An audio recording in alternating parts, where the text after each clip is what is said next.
कि जब ब्राउजर से रिक्वेस्ट गेट की आती है तो डू गेट चलता है, पोस्ट की आती है तो डू पोस्ट चलता है। तो गेट की रिक्वेस्ट आ रही तो वो डू गेट को खोज रहा था, वो मिला ही नहीं, तो इसलिए आ गया मेथड नॉट अलाउड हियर। तो आपको क्या करना चाहिए, अब आपको डू गेट बनाना चाहिए। ठीक है, तो मैं नहीं बनाऊंगा, मुझे जरूरत नहीं है। या तो बना के रखो, अगर सर्विस रखोगे ना तो ये सबको सर्व कर देगा, कोई एरर ही नहीं आएगा। अभी देखिएगा यही सेम प्रोग्राम मैंने थोड़ा चेंज किया है। अब चेंज करने के बाद सेव कर दीजिए, और सेव करने के बाद थोड़ा सा इंतजार करिए, क्योंकि एप्लीकेशन को रीलोड करता है। देखिए रीलोड हो गया ना, अब चल जाएगा। ठीक है, अब मैं इसको बैक करता हूं और यहां से अगेन पासवर्ड एंटर करके सबमिट कर देता हूं। ठीक है, तो ये देखिए चल गया, कोई एरर नहीं आया, क्योंकि रिक्वेस्ट कौन ले गया था, गेट। उसने सर्विस को कॉल कर लिया, कोई दिक्कत नहीं है। तो जो गेट मेथड होता है ना, वो मतलब बिल्कुल ब्लेंडर मिस्टेक कर देता है एकदम, समझ लो। इसका यूज करके अगर कभी भी इंपॉर्टेंट इंफॉर्मेशन आपको भेजना है तो मत भेजिए, because it is not safe, it is not secure. क्योंकि ये क्या करता है कि जो, देखिए अभी मैं आपको समझाता हूं कि करता क्या है। ये है आपका रिक्वेस्ट का पूरा मतलब पैकेट है ना, ये पैकेट जा रहा था, पैकेट में हेडर था, ये डेटा किसके अंदर है, बॉडी के अंदर है।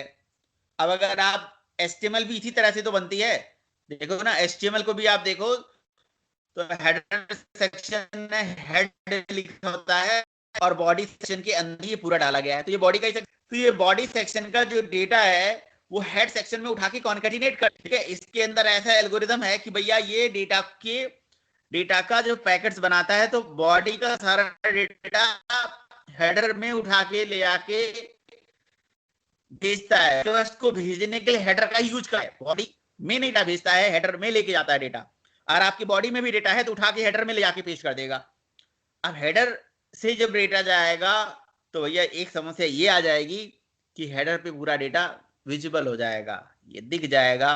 तो इसीलिए सिक्योरिटी इससे नहीं है, सिक्योरिटी कंसर्न है बहुत बड़ा है इसके साथ। ऐसा होने लगे तो फिर कोई भी बंदा बैठ के ऐसे आप यूजर नेम पासवर्ड क्या टाइप कर रहे हो, ऐसे कोई ऐसे मुंह उठा के देख ले। कोई वेबसाइट में आप देखते हो ऐसा कुछ होता है क्या, किसी वेब एप्लीकेशन में? नहीं होता है। ठीक है, तो ये अल्तमस बताने की कोशिश कर रहे थे। ठीक है, ये पोस्ट के केस में नहीं हो, पोस्ट में ये डेटा बॉडी के अंदर ही जाता है ना। ये डेटा जो है पोस्ट, अगर input type is equal to, यहाँ पे method is equal to post लिख देंगे तो यही सेम जो डेटा है ना, ये अब बॉडी में ही रह जाएगा, वो हेडर के साथ नहीं जाएगा। ठीक है, तो इसीलिए जब भी आप कोई सेंसिटिव चीज, सेंसिटिव इंफॉर्मेशन, पासवर्ड ऐसा कुछ भी करिए, पोस्ट ही लिखना सही होता है मेरे ख्याल से। बाकी आप अपना इच्छा के मालिक हो, आप इच्छाधारी हो, आपकी इच्छा है कि भैया अपना पासवर्ड आपको किसी को दिखाना है तो दिखाइए। मुझे नहीं दिखाना था, मैंने देखिए यहाँ पे देखिए, अब वो डेटा हेडर के यूआरएल में, ये मतलब यूआरएल में यहाँ पे एड्रेस बार में यहाँ पे नहीं दिखा रहा है। ठीक है, तो वो क्या करता है, हेडर के साथ लेके जाता है। हेडर मतलब यूआरएल ना समझ लेना, सॉरी, मैंने लास्ट टाइम पे अभी ये समझाना था आपको। वो हेडर का डेटा जो है यूआरएल एड्रेस बार पे दिख भी जा रहा था, पोस्ट में नहीं दिख रहा है। ठीक है, तो ये डिफरेंस होता है यार गेट और पोस्ट में। बहुत ही बढ़िया। और बताइए भाई, और डिफरेंस बताइए अल्तमस। तो दो डिफरेंस हो गया यहाँ। एक तो अगर हम कोई मेथड नहीं लिखते हैं तो गेट जाता है, गेट रिक्वेस्ट को लेके जाता है। और जब हम लिख देते हैं मेथड इक्वल टू पोस्ट या जो भी लिख देंगे तो अपना मतलब लिख सकते हो, मतलब बाय डिफॉल्ट गेट होता है, पोस्ट आप स्पेसिफाई कर सकते हो, आपके ऊपर है। पहला डिफरेंस। दूसरा डिफरेंस है कि भाई गेट के केस में जो डेटा होता है वो सिक्योर नहीं होता, एक तरह से पोस्ट में सिक्योर होता है। क्यों नहीं होता है? तो गेट के केस में क्या होता है, डेटा जो है एड्रेस बार पे उठा के दिखा देता है, पोस्ट में नहीं दिखाता है। क्यों दिखा देता है? एक और अब कहानी आ जाती है कि गेट के केस में जो रिक्वेस्ट के मतलब पैकेट्स बनते हैं, वहां पे जो बॉडी की भी डेटा है वो हेडर में जाके पेस्ट करा दी जाती है, और वो एड्रेस बार पे दिखा भी दी जाती है। ठीक है, लेकिन पोस्ट में ऐसा नहीं होता है। वो डेटा क्या करता है, बॉडी के अंदर ही रखता है ना। और अपने कुछ एल्गोरिदम्स लगा के उस डेटा को इनक्रिप्ट करके भेजता है। समझ रहे हो, ये भी बात है। ऐसा नहीं है कि कोई डेटा ऐसे ही निकाल लिया जाएगा, वो डेटा इनक्रिप्टेड फॉर्म में होता है, उसके अंदर स्टैंडर्ड एल्गोरिदम लगाए गए हैं। मेरे ख्याल से बेस 64 एल्गोरिदम है ना, जिसके थ्रू वो डेटा को इनक्रिप्ट करके फिर भेजता है, इसलिए वो डेटा नहीं दिखता है। गेट के केस में डेटा दिख जाता है। ठीक है, ये डिफरेंस हो गया। और बताइए, और बताइए भाई। और सर इसमें जो लिमिट होती है ना टेक्स्ट की, वो होती है 2048 2048 कैरेक्टर्स। कैरेक्टर। गेट के केस में 2048 कैरेक्टर ही जा सकते हैं। जी ओके। सर, मतलब इसके यूआरएल में सर वही 2048 कैरेक्टर्स ही जा सकते हैं, उससे ज्यादा नहीं जा सकते हैं। और जो पोस्ट होता है सर, उसमें अनलिमिटेड जा सकता है। अनलिमिटेड डेटा जा सकता है पोस्ट में, तो सही है भैया, ये भी बढ़िया डिफरेंस है। सही कह रहे हो आप। ओके, जी। गुड है। और और सर गेट से जो अच्छा, है ना एक चीज आप बताओ, सुनो, ऐसा डेटा। क्यों, ऐसा क्यों, क्यों वाली बातें भी याद रहनी चाहिए। जैसे कोई सर कहेगा क्यों? भाई, देखो क्यों वाली बातें, जैसे कोई पूछ सकता है आपसे, कहेगा भाई पोस्ट क्यों सिक्योर होता है। अब क्यों का आंसर आपको जस्टिफाई करना है, आपको बताना है कि जी सर, गेट में ऐसा होता है कि जी वो डेटा, जब रिक्वेस्ट के पैकेट्स बनते हैं तो उसमें एक हेडर सेक्शन होता है, हेडर में उठा के वो पेस्ट कर देगा, तो इसलिए वो डेटा वहां पे दिख जाता है यू एड्रेस बार में। वो अब पोस्ट के केस में वो अपने बॉडी के साथ ही लेके जाता है, इनक्रिप्ट करके ले जाता है, इसलिए नहीं दिखता है, इनक्रिप्शन एल्गोरिथम लगाया गया। ठीक है, अब बताइए कि गेट में लिमिटेशंस क्यों होती है ना क्वेश्चन। क्योंकि भाई जो हमारा हेडर होता है ना, हेडर की अपनी खुद की लिमिटेशन होती है। जब हमारे पास एचटीटीपी पैकेट्स जो बनते हैं ना, उसमें header section, body section, footer section होता है, तो हेड सेक्शन की ऑलरेडी लिमिटेशन होती है ना, कि भाई इतने अमाउंट में वो डेटा भेजेगा। और गेट सारा डेटा हेडर में ले जाता है, तो हेडर की लिमिटेशन की वजह से वो प्रॉब्लम आ गई, है ना, कि हेड सेक्शन की लिमिटेशन थी और बॉडी की कोई लिमिटेशन होती नहीं है, पोस्ट बॉडी में ही ले जाता है, तो इसलिए, समझे। हाँ जी, और बताओ डिफरेंस, और बताओ। और सर मतलब इससे हम बाइनरी डेटा नहीं भेज सकते हैं गेट से, मतलब हाँ, मतलब इमेजेस वगैरह। Image file, audio file, video file, only plain data, जी। टेक्स्ट डेटा जाता है गेट से। जी पोस्ट सर, से किसी भी टाइप पोस्ट का से डेटा भेज चला सकते जाता हैं है, सर। गेट से पोस्ट से किसी भी टाइप का डेटा चला जाता है। सही बात है। हम्म, सही बात है। और हम्म, और तो सर कुछ अभी याद आ नहीं रहा, बल्कि यही बता दी तो। फास्टर कौन होता होगा, पोस्ट होता होगा या गेट होता होगा। क्या सर? गेट फास्ट होता है, पोस्ट फास्टर होता है। गेट ही होगा वो, हाँ क्योंकि उसमें इंक्रिप्शन नहीं लगा है ना, और वो यूआरएल से डायरेक्ट जा रहा है। ये जी। इंक्रिप्शन भी नहीं लगा है और डेटा भी लिमिटेड होती है, तो जल्दी काम तो गेट ही कर देता है। समझ रहे हो, पोस्ट जो होता है वो थोड़ा सेफ सिक्योर है, तो इसलिए थोड़ा सा स्लो है, बट सिक्योर है, सेफ है। तो ऐसा नहीं है कि जी आप समझ लो कि हर चीज गेट ही से होता है। अब ऐसा है तो हर चीज गेट से ही नहीं होता है ना। आपके पास कोई सेंसिटिव डेटा है, कोई सेंसिटिव इंफॉर्मेशन है जो आप किसी को शेयर नहीं करना चाहते हो, रिक्वेस्ट के साथ नहीं दिखाना चाहते हो, तो पोस्ट यूज करो। तो दिखाना चाहते हो तो गेट से यूज करो। वैसे देखो कन्वेंशनली तो गेट का काम होता है लेना और पोस्ट का काम होता है देना। समझ रहे हो ना। तो गेट जब जब मतलब हमें सर्वर से कुछ लेना होता है ना, मतलब कुछ आउटपुट लेना है, रिजल्ट लेना है, तो गेट यूज करना चाहिए, क्योंकि वहां स्पीड भी चाहिए। और पोस्ट का मतलब है कुछ इनपुट देना, तो इनपुट के टाइम पे हमें मतलब जो है वहां पे पोस्ट को यूज करना चाहिए। आगे चल के वेब सर्विसेज वगैरह भी पढ़ोगे आप, तो वहां पे भी गेट और पोस्ट मेथड चलेंगे। तो वहां पे तो यही तरह से हम समझते हैं कि गेट से हम जनरली रिस्पॉन्स लेते हैं, जो सर्वर से डेटा फैच करते हैं, सेलेक्ट क्वेरी चलाते हैं, और पोस्ट के माध्यम से, है ना, हम कुछ वहां पे भेजते हैं, इंसर्ट क्वेरी चलाते हैं। ठीक है, पुट भी एक मेथड होता है, उसके माध्यम से हम अपडेट वगैरह कराते हैं। ठीक, तो ये चीजें होती हैं भाई, गेट और पोस्ट में डिफरेंस।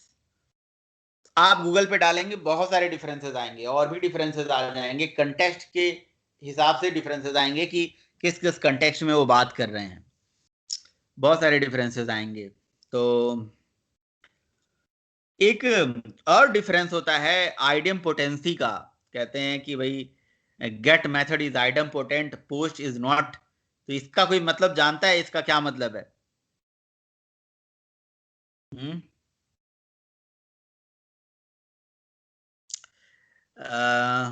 मैं बताता हूं क्या मतलब है इसका। मैथमेटिक्स में अगर आपने कभी आइडेंटिटी पढ़ा हो, मैथमेटिक्स में पढ़ाया जाता है आइडेंटिटी, आइडेंटिटी और पता नहीं क्या क्या, मतलब कंसेप्ट पढ़ाया जाता है मैथ में। चलो खैर, आइडेंटिटी अगर आप नहीं समझ रहे हो तो आप ऐसे समझ लो कि भाई जैसे मान लो कि पोस्ट का काम होता है भैया लेना, और गेट का काम होता है देना। तो जैसे सपोज करो कि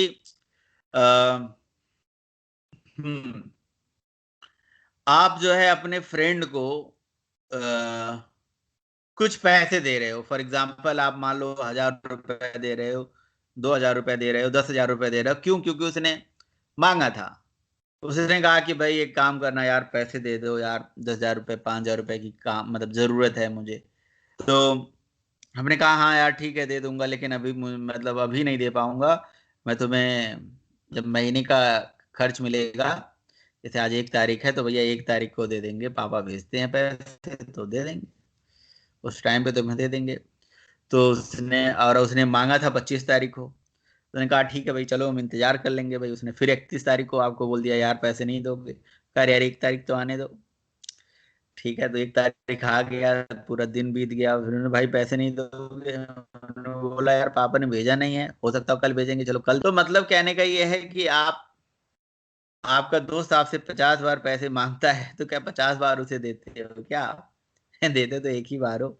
एक दिन जब आप मतलब पैसा आ गया, आपने उसको दे दिया 5,000 रुपया, उधार की जरूरत थी उसे। या आप अपने घर में ही मांगते हो, पापा से ही बोलते हो कि मुझे मुझे भाई 20,000 रुपए की जरूरत है, आईफोन खरीदना है। 20,000 में तो कोई आईफोन नहीं आएगा, कम से कम 30-40 हजार होना चाहिए, सिंपल से सिंपल। तो आप अगर 10 बार मांगते तो 10 बार नहीं मिलता है, एक ही बार मिलता है। समझ रहे हो ना? तो वही बात है। लेकिन अगर सपोज करो किसी को आप कुछ दे रहे हो, जैसे आपने अपने दोस्त को एक बार 5,000 रुपया दे दिया, और फिर अगले दिन आप फिर से 5,000 रुपया दे रहे हो, तो क्या वो मना करेगा? जितने बार दोगे उतने बार ले लेगा। समझ रहे हो? जितने बार उसे पैसा दोगे उतने बार वो ले लेगा। कहेगा ठीक है भाई दे दो यार, 5,000 और भी आ गया, चलो अच्छा ठीक है। भले वो उसका मूवी देख डाले, कुछ भी कर ले, कहेगा हाँ हाँ ठीक है ये भी दे दो यार, बहुत जरूरी है। समझ रहे हो? तो वही बात है। तो जब हमें किसी को कुछ देना होता है, तो जितने बार हम देना चाहें वो उसे वही ले लेगा।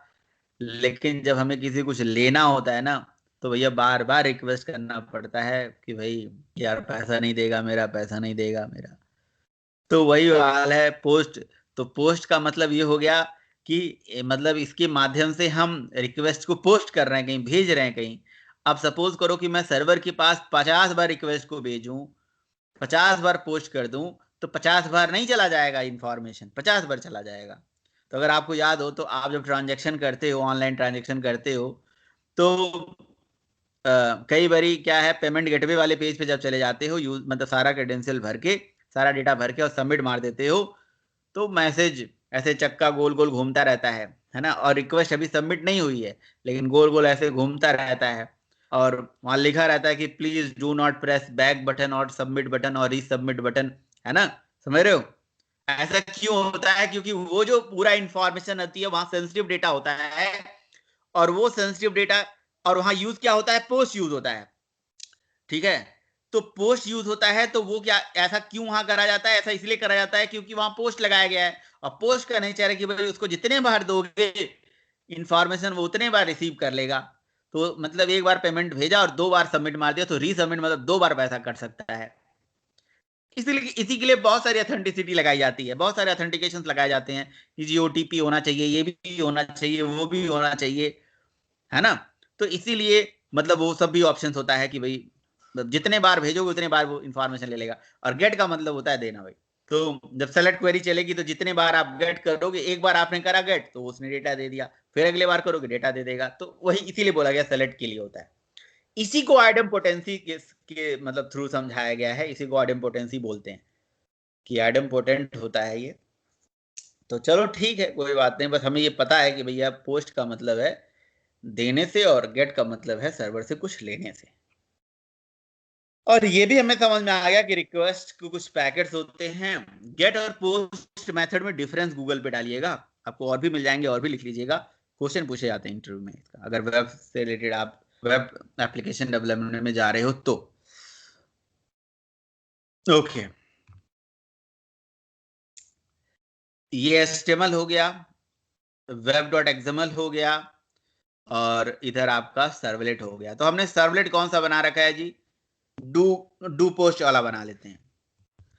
तो मैं ये मान के चलता हूं कि जी आपने सर्वलेट इंटरफेस से प्रोजेक्ट बना लिया है, सर्वलेट इंटरफेस से आपको आता है बनाना, जेनरिक से भी आता है, इसीलिए मैं डायरेक्ट HTTP ही पढ़ा रहा हूं। कल मैंने आपको बता भी दिया था वैसे, और प्रैक्टिस जरूर कर लीजिएगा, ठीक है, वो प्रैक्टिस के लिए ही है, यूज तो हमें कोई एक ही करना है। तो डू पोस्ट हम यहाँ पे लिख लेते हैं, कर लेते हैं, ठीक है। अच्छा, अब ये डू पोस्ट हो गया ना यहाँ पे हमारा, नहीं डू पोस्ट लिखिए, गेट नहीं। तो अब हम क्या करेंगे भाई, सबसे पहला काम हम कनेक्शन को यहाँ पे प्रिंट करा लेते हैं, ठीक है, कनेक्शन को यहाँ पे प्रिंट करा लेते हैं। तो हमने कॉल किया जी कनेक्शन प्रोवाइडर, ये कनेक्शन प्रोवाइडर डीबी कॉन में पड़ा हुआ है, डॉट गेट कॉन, और ये हमें रिटर्न करके दे देगा जी कनेक्शन आ गया। और ये कनेक्शन आप SQL वाला यूज करेंगे। अब हमें ब्राउजर पे आउटपुट दिखाना है। ब्राउजर पे आउटपुट दिखाने के लिए क्या करते हैं, मैंने आपको बताया है, क्या करेंगे बताइए ब्राउजर पे आउटपुट दिखाने के लिए। सर रिस्पॉन्स का एक मेथड है sir, gate writer. Gate writer, बिल्कुल सही बात है। उससे करके सर उसका एक ऑब्जेक्ट आता है प्रिंट राइटर का, उसका एक मेथड है डिक्लेयर स्टैटिक फाइनल। तो ये कुछ ऐसा बोल रहे हैं कि एक UID लिख के रखो, तो ठीक है, UID कुछ बता रहे थे इसलिए मैंने हटा दिया, वो येलो येलो आ रहा था, ठीक है चलो कोई। हाँ क्या कह रहे थे, कुछ कह रहे थे सर। उसमें क्या है सर, प्रिंट राइटर का ऑब्जेक्ट आता है तो सर उसका एक मेथड है सर, प्रिंट एलन। उससे मतलब कि कुछ भी दे सकते हैं स्ट्रिंग टाइप का। तो इसीलिए मैंने रिस्पॉन्स डॉट यहाँ पे लगा दिया जी गेट राइटर। गेट राइटर से हमें मिल गया प्रिंट राइटर, है ना, प्रिंट राइटर, और प्रिंट राइटर का मेथड है प्रिंट एलन, सही बात है। तो प्रिंट एलन, इससे ब्राउजर की आउटपुट स्ट्रीम मिल जाती है। अच्छा, प्रिंट एलन के अंदर ना सपोज करो कि ये इससे बनता है डायनेमिक वेब पेज। तो सपोज करो कि आपको ना अपने सर्वलेट में कोई ऐसा चीज दिखाना है, जैसे फॉर एग्जांपल आपको कोई HTML, डायनेमिक HTML आपको डिजाइन करना है ना, मान लो किसी सर्वलेट में आपको डायनेमिक HTML डिजाइन करना है, तो आप इसी out.println में ही आपको कोड करना पड़ेगा। मतलब अगर आपको सपोज करो कोई डायनेमिक टेबल दिखाना है या कुछ भी दिखाना है, तो सब कुछ सारे HTML की कोडिंग इसी के अंदर करना पड़ेगा। तो कई बार क्या है ना कि ऐसे आपको अगर HTML भी यहाँ पे बनाना है तो आप बना सकते हो, ऐसे आपको HTML टैग लिखना पड़ेगा, HTML लिखिए, ठीक है, HTML ओपन करिए, HTML क्लोज करिए, ऐसे करके लिखना पड़ेगा आप। मतलब जितने बड़े से बड़ा HTML भी आपको लिखना होगा तो यहीं भी लिख सकते हैं, लेकिन out.println में लिखना है, तो मैं नहीं लिखूंगा, मुझे जरूरत नहीं है अभी। कनेक्शन को प्रिंट कर लेते हैं, आ गया सर उससे भी हो सकता है सर, एक होता है सर, इसका मेथड होता है set content type. Set content type ये बताता है कि आपका जो रिस्पॉन्स है ना वो किस टाइप का होगा। तो हमारा रिस्पॉन्स जो है वो बाय डिफॉल्ट जो होता है वो टेक्स्ट और HTML का होता ही है, ठीक है। तो जैसे ही रिस्पॉन्स डॉट गेट राइटर से हमने प्रिंट राइटर आया, तो प्रिंट राइटर का प्रिंटलन चलाओगे ब्राउजर में दिखाएगा ना आउटपुट। उसी तरह से रिस्पॉन्स का जो मेथड होता है set content type, response dot set content type की मतलब जो कंटेंट टाइप होगा वो किस टाइप का होगा आपका। कंटेंट टाइप का मतलब जी कंटेंट किस टाइप का सर्वर पे जाएगा, तो ये बाय डिफॉल्ट टेक्स्ट HTML होता ही है, तो आपको लिखने की जरूरत नहीं है txt/html। अगर देना तो दे दीजिए। कल को अगर आपको ब्राउजर में आउटपुट चाहिए, कहीं और आउटपुट चाहिए, तो कंटेंट टाइप यहां से आप बदल सकते हो। मतलब देखो आप यहाँ पे सारा खेल जो है ना रिक्वेस्ट और रिस्पॉन्स का है, ये चीज आपको याद रहना चाहिए बस। अब आप कंफ्यूज हो जाते हो कि ये मेथड रिक्वेस्ट का है या रिस्पॉन्स का है। मुझे तो कोई कंफ्यूजन नहीं है। क्यों? क्योंकि मुझे ब्राउजर से कुछ लेना है तो मतलब रिक्वेस्ट कर रहे हैं, कुछ देना है तो मतलब उस पर हम रिस्पॉन्स ले जा रहे हैं।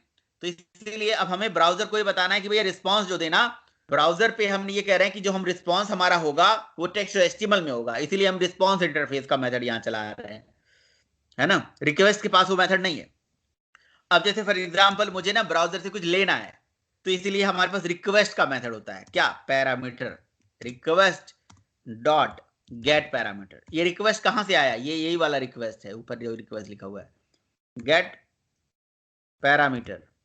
यहां पे पैरामीटर का नाम देना पड़ेगा आपको। देखिए रिक्वेस्ट के रिलेटेड हमारे पास 3 मेथड्स हैं, एक है गेट पैरामीटर, एक है गेट पैरामीटर जो map type, get parameter map, get parameter names और गेट पैरामीटर वैल्यूज, ठीक है।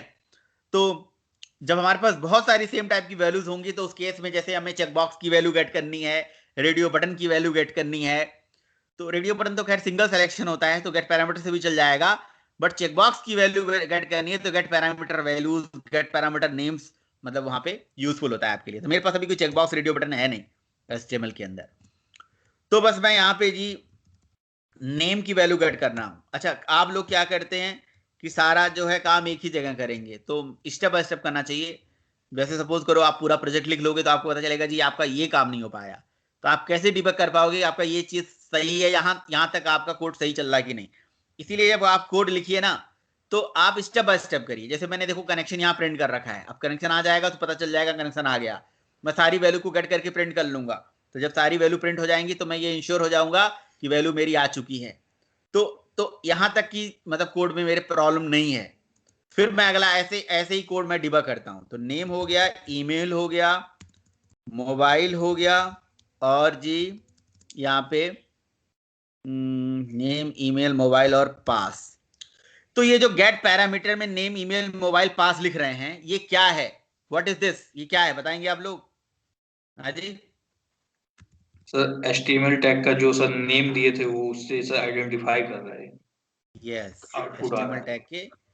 HTML टैग के लॉजिकल नेम है ये, HTML टैग के लॉजिकल नेम है ये। नेम है, ईमेल है, मोबाइल है, पास है, ठीक है, लॉजिकल नेम है ये। अब ये सारी वैल्यूज जो है एक ही प्रिंट एलन में मैं कॉन्कैटिनेट करके प्रिंट कर लेता हूं बस। तो नेम हो गया, ठीक है, ईमेल हो गया, मोबाइल नंबर हो गया, पासवर्ड हो गया, सेव कर देते हैं।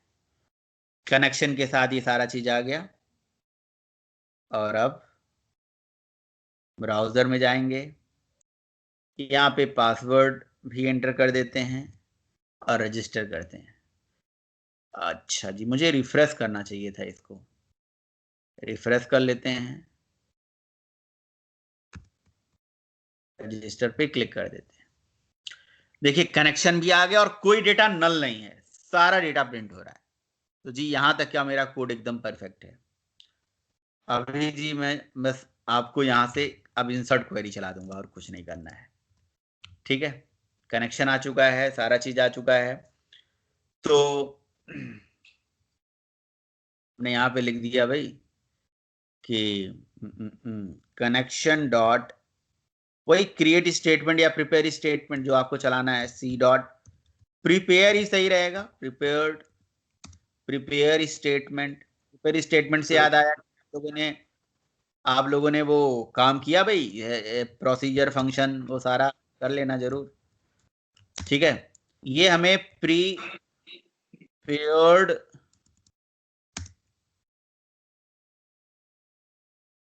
स्टेटमेंट का ऑब्जेक्ट रिटर्न करके देता है। इसके अंदर इंसर्ट क्वेरी चला दीजिए बस, इंसर्ट इनटू, टेबल का नाम, एम्प्लॉय, वैल्यूज, और जितनी वैल्यू इंसर्ट कराने हैं उतने क्वेश्चन मार्क दे दिए भैया। ठीक है, और अब यहाँ पे क्या है, एक्सेप्शन आने के चांसेस हैं, एक्सेप्शन थ्रोज होते हैं, तो इसलिए इसको हम ट्राई और कैच में लिखेंगे। ठीक है, ये exception E dot print stack trace, यहाँ पे हमने इसको प्रिंट करा दिया। एंड प्रिपेयर्ड स्टेटमेंट से आने वाली जो वैल्यू है वो हमने यहाँ पे सेट करा दी, सेट स्ट्रिंग मेथड से। वन पोजीशन पे नेम भेज दिया, अगले पोजीशन पे 4 पैरामीटर, 4 क्वेश्चन मार्क, है ना, नेम के बाद ईमेल, फिर मोबाइल, और फिर पासवर्ड, और उसके बाद हमने प्रिपेयर डॉट एग्जीक्यूट अपडेट चला दिया। ठीक है, अपडेट चला के यहां से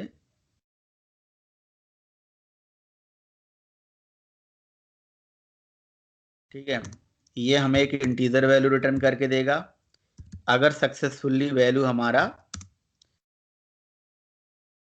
स्टोर हो गया डेटाबेस। डेटाबेस में सक्सेसफुली इंसर्ट करने के बाद आप यहीं पे मैसेज दिखाना चाहते हो, वैल्यू सक्सेसफुली रजिस्टर्ड हो गया या फेल हो गया, या अगले पेज पे भेजना चाहते हो जो कि लॉगिन पेज है आपके पास। तो अगर अगले पेज पे भेजना चाहते हो ना, तो आपको यहाँ पे, इसका मतलब आपको रिस्पांस ब्राउजर में चाहिए, रिस्पांस कहीं और चाहिए, तो रिस्पांस इंटरफेस का मेथड होता है गेट राइटर या response dot get send redirect. तो if I is greater than 0, तो रिस्पांस इंटरफेस का ही एक मेथड होता है क्या, सेंड। ये क्या कर रहा है, आपकी रिक्वेस्ट को रिडायरेक्ट कर देता है, या आप अपनी रिक्वेस्ट को, सॉरी रिस्पांस को, अब आपको रिस्पांस यहाँ नहीं चाहिए, आपको रिस्पांस अगले पेज पे चाहिए जो कि लॉगिन पेज है ना, रजिस्टर के जस्ट बाद आप लॉगिन पेज पे जाना चाहते हो ना, तो आप, या वेलकम पेज पे जाना चाहते हो, तो आप वेलकम पेज बना लीजिए, यहाँ पे सर्वलेट बना लीजिए, वेलकम पेज बना लीजिए, वेलकम जो भी आपको बनाना है आप बना लीजिए। और अगर सर्वलेट होगा तो सर्वलेट का यूआरएल पैटर्न दे देंगे, एचटीएमएल होगा तो बस एचटीएमएल का नाम दे देंगे, वेलकम, और यहाँ पे बस मैंने मैसेज लिख दिया जी वेलकम। ठीक है, सो आपको यहाँ पे क्या करना पड़ेगा, बस आपको यहाँ लिखना होगा जी welcome.html।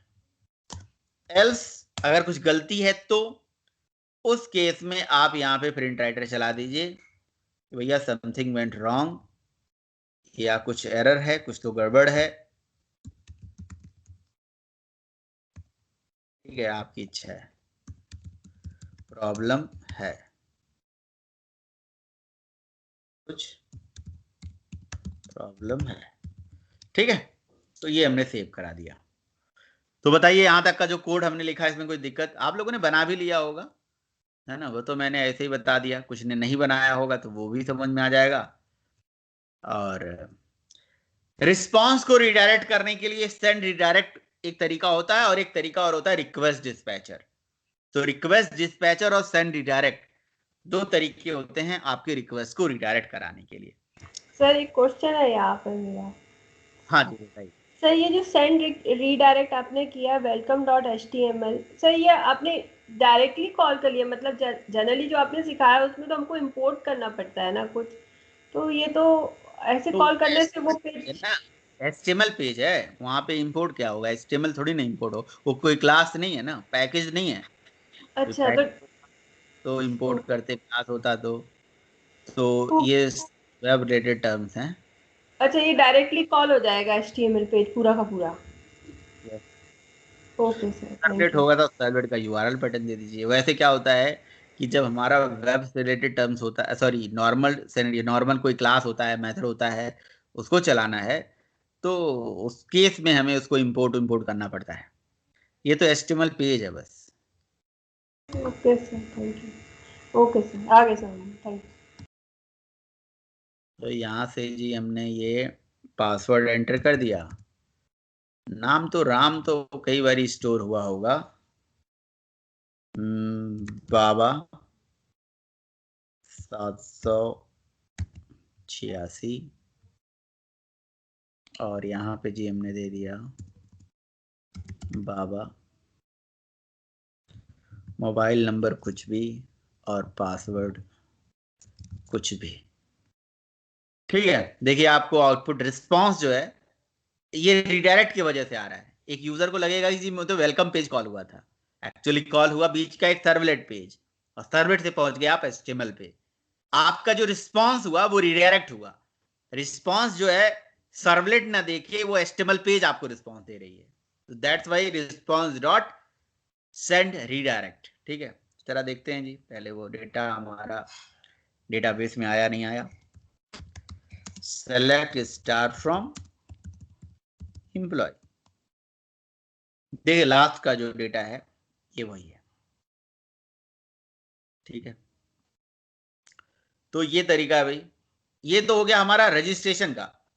कल को अगर आपको लॉगिन भी कराना है तो ऐसे ही कर सकते हो, वो भी मैं आपके लिए करा देता हूं। तो यहां पे हम क्या कर लेते हैं, जो सबसे पहला पेज ओपन होगा जिसका नाम इंडेक्स है, वही लॉगिन ही रख लेते हैं। ठीक है, और यहां पे इसी को कॉपी पेस्ट करके register.html यहां बना लेते हैं। समझ रहे हो आप? तो इंडेक्स एचटीएमएल हो गया हमारा लॉगिन पेज। इसके अंदर ऊपर आपका हेडर लेबल होता है, अरे भाई हेडिंग होती है, heading tag H1 H2 H3। तो H3 टैग के अंदर मैंने जी यहाँ पे लिख दिया लॉगिन हियर ऐसे करके, है ना। तो ये एक H3 टैग मतलब हेडर टैग में यहाँ पे लॉगिन का इंफॉर्मेशन हो जाएगा। तो लॉगिन के केस में हमें क्या चाहिए भाई?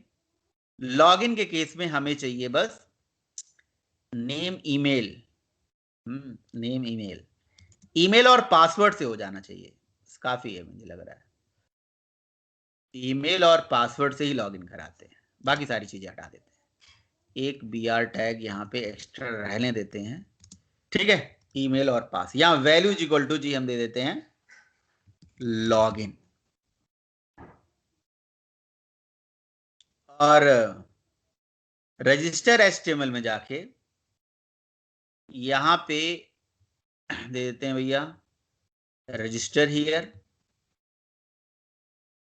Register here.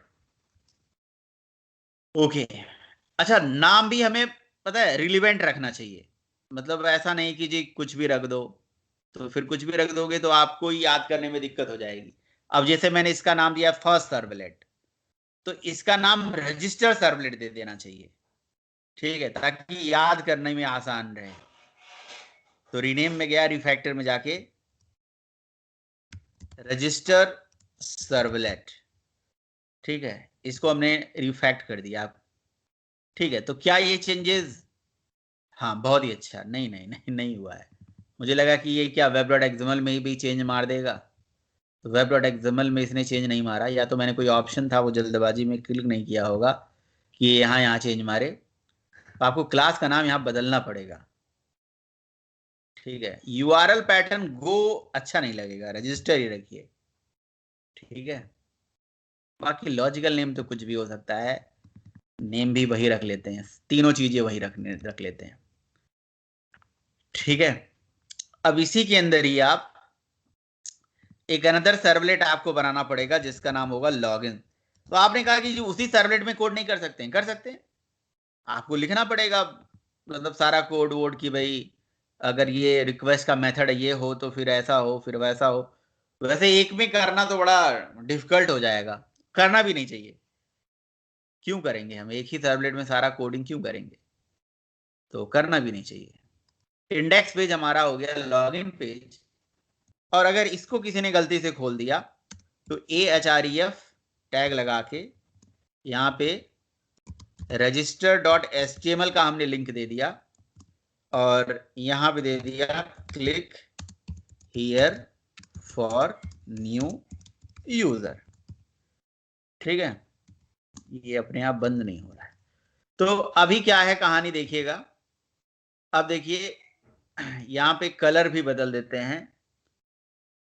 ठीक है, इसका नाम देते हैं यहाँ login servlet. URL pattern change करना बड़ा जरूरी है। लॉगिन सर्वलेट और रजिस्टर वाले में जी हम दे देते हैं जी रजिस्टर सर्वलेट।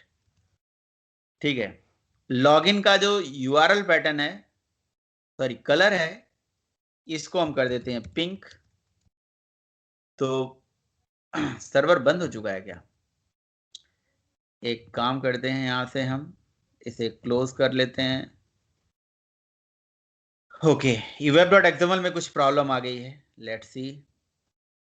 अच्छा, सर्वलेट मैपिंग 2 बार कहीं यहाँ पे आ गया क्या? सर्वलेट मैपिंग क्या एरर आ रहा है? The servlet mapping is incomplete. URL pattern भी इसके साथ चाहिए। तो सब कुछ तो लिखा हुआ है ऊपर, हमने तो कोई एंट्री भी नहीं करी है। अच्छा जी, एक बार मैच करा लेते हैं भाई, क्या क्या लगा है। सब कुछ सही था यार, हमने बस सेव नहीं किया था। सब कुछ सही है। Okay, so let's run this application again. अभी तो मैंने लॉगिन का कोई कोड लिखा नहीं है, बट चेंजेस हमने web.xml में किया है। क्यों? क्योंकि मैंने नई सर्वलेट बनाई है। तो जब चेंजेस आपके web.xml में होते हैं ना, तो एप्लीकेशन को रीडिप्लॉय कर लेते हैं। तो देखिए लॉगिन हियर यहाँ पे लिखा आ गया, ये पेज आ गया। क्लिक हियर करेंगे तो ये स्पेलिंग मिस्टेक होगा, मुझे लग रहा है REGISTER।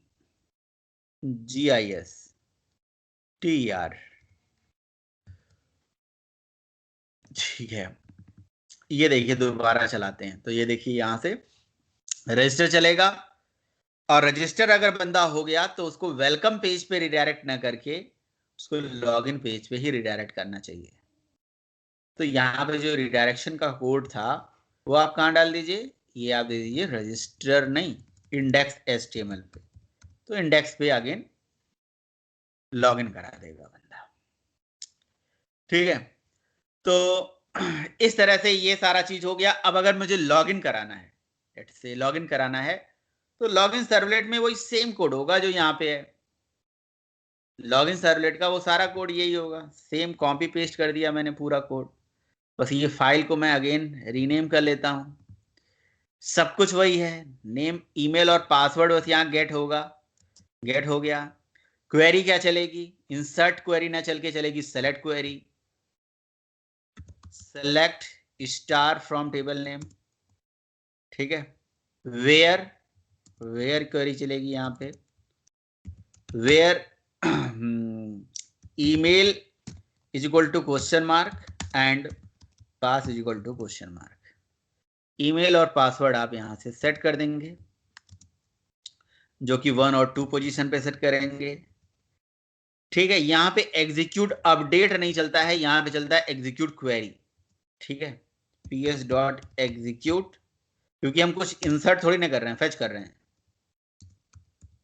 एग्जीक्यूट क्वेरी, ये अगर चलता है तो हमें रिटर्न करता है रिजल्ट सेट।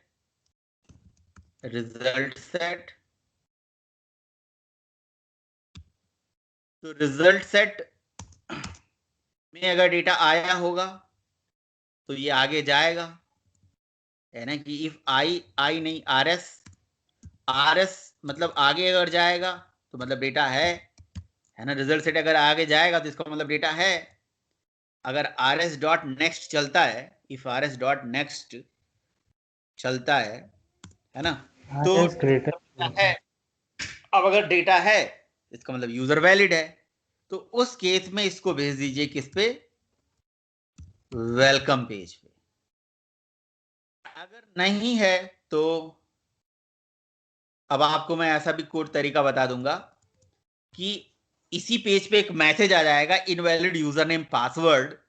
और यही पेज आपको दिख भी जाएगा। तो उसके लिए हमें एक दूसरा तरीका यूज करना पड़ेगा, वो होगा क्या, रिक्वेस्ट नहीं, रिस्पॉन्स डॉट नहीं, request dot gate request dispatcher. आगे मैं समझाऊंगा इसको। Request dot gate request dispatcher, इसमें आप जहां पे जाना है उस पेज का नाम दे दीजिए।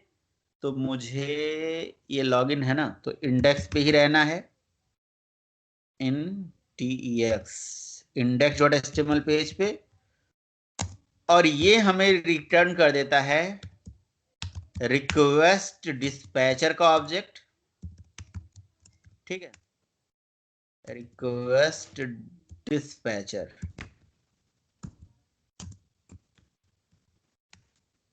रिक्वेस्ट डिस्पैचर का ऑब्जेक्ट, रिक्वेस्ट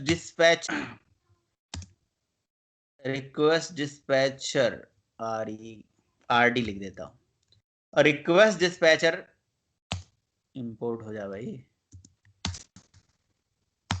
क्यों परेशान हो रहा हो। रिक्वेस्ट डिस्पैचर यहाँ इंपोर्ट कैन नॉट रिजॉल्व,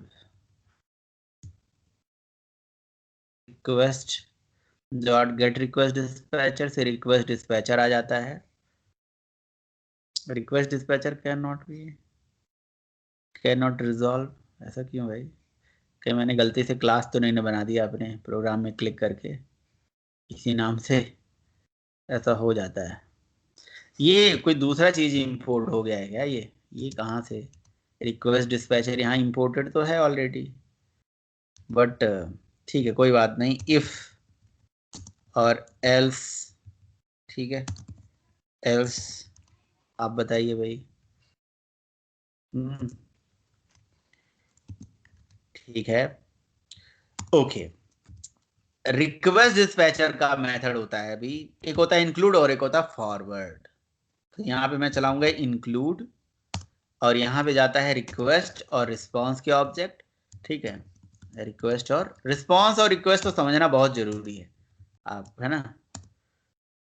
तो मैं इस पेज को इंक्लूड कर दूंगा, और साथ ही साथ यहाँ पे जी प्रिंट राइटर का मेथड चला लूंगा जी, println, और यहाँ पे दे दूंगा भाई इनवैलिड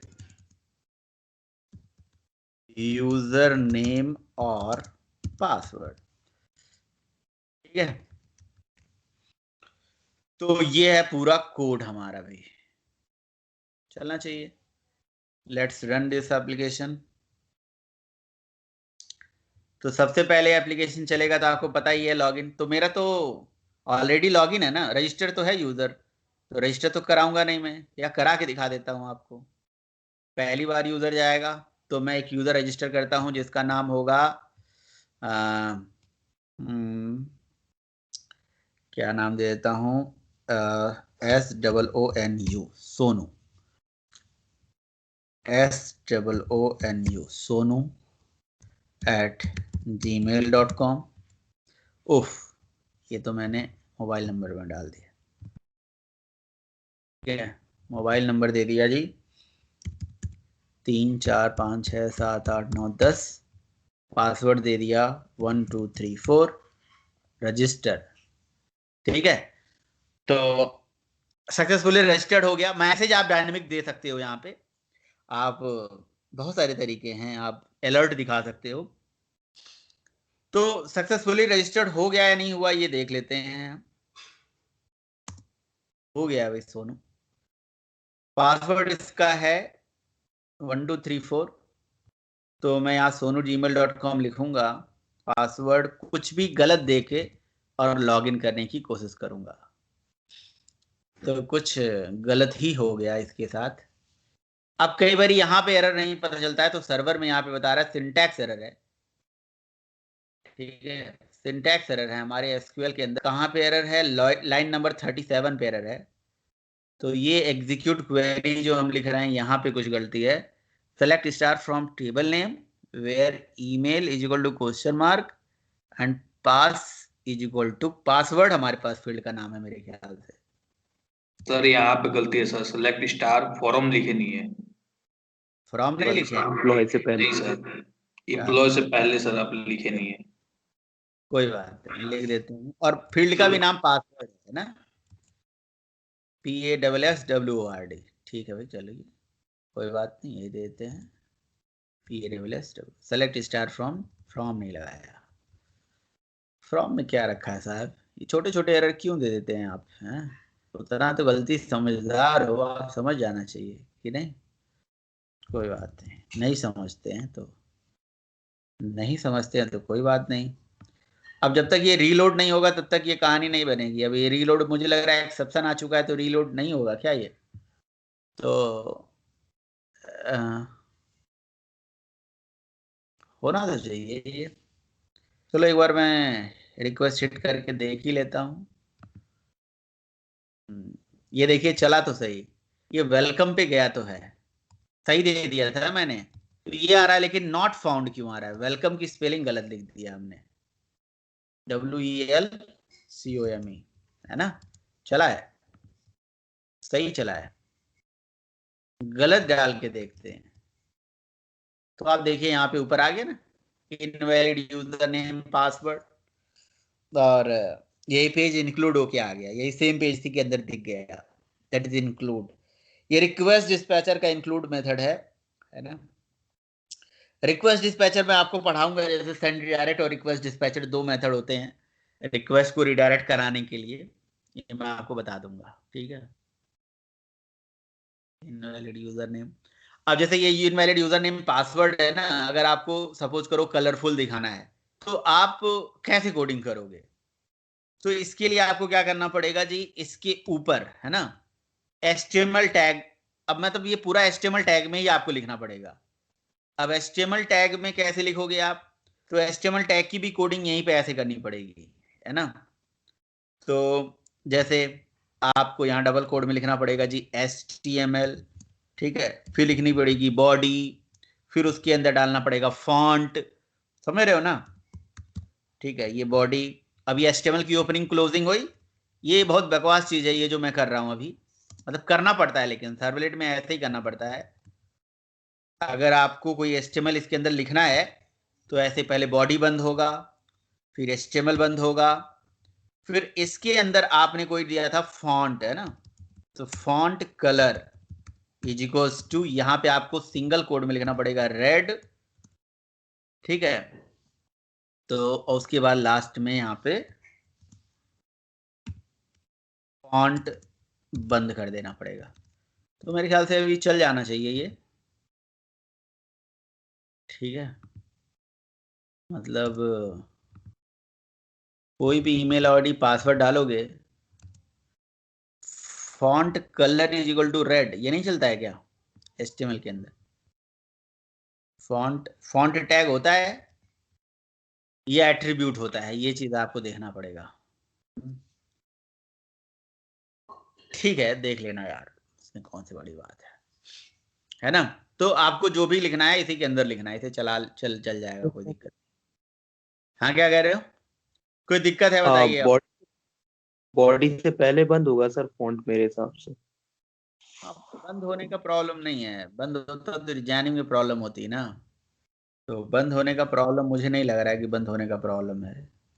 पहले ये बताइए, और कोई बिजनेस लॉजिक से रिलेटेड बात करिए, डिजाइनिंग तो हो ही जाएगा। बिजनेस लॉजिक में कोई दिक्कत है आप लोगों को किसी भी जगह? समझ में?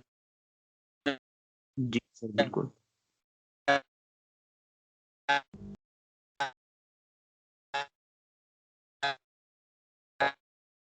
सर आवाज नहीं आ रहा है आपका, कट रहा है सर आवाज ही नहीं सुनाई दे रहा है, ब्रेक लग गया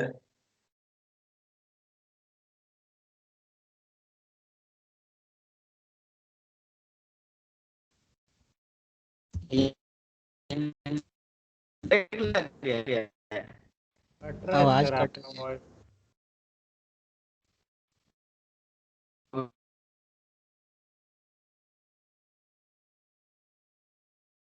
कोई बात नहीं, कोई बात नहीं, सर कॉल कट गया लग रहा है, इसीलिए हो गया। तुमने कॉल ही काट दिया था क्या? नहीं सर, मैं नहीं काटा सर।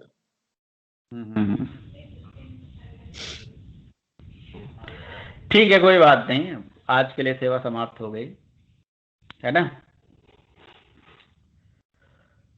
ठीक है, ओके सर, थैंक यू चलिए, sir. Okay okay bye. Thank you sir, good night.